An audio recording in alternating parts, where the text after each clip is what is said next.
ரஜினிகாந்த் இன்று சென்னை போயஸ் கார்டனில் செய்தியாளர்களை சந்தித்து பல முக்கிய விஷயங்களை பேசினார். அந்த சந்திப்பில் அவர் கூறிய முக்கிய தகவல்கள் இதோ. முக்கியமாக அவர் பேசிய விஷயங்கள்: தேர்தல் காலத்தில் தன்னை பற்றி பல வதந்திகள் பரவியதால் விளக்கம் கொடுக்க வேண்டிய நிலை ஏற்பட்டதாக கூறினார். அமைதியாக இருந்தால் மக்கள் அதை உண்மை என்று நம்ப ஆரம்பித்து விடுகிறார்கள் என்று கூறினார்.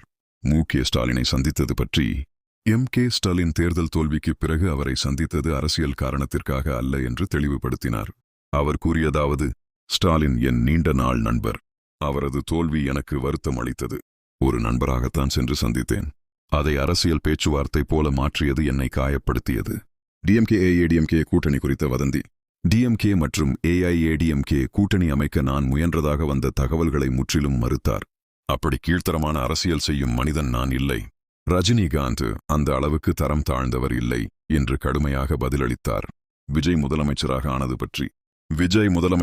ஆனதை பற்றி பேசும்போது: முதலில் நான் மிகவும் அதிர்ச்சியடைந்தேன். 2 பெரிய கட்சிகளுக்கு நடுவில் தனியாக வெற்றி பெறுவது சாதாரண விஷயம் இல்லை.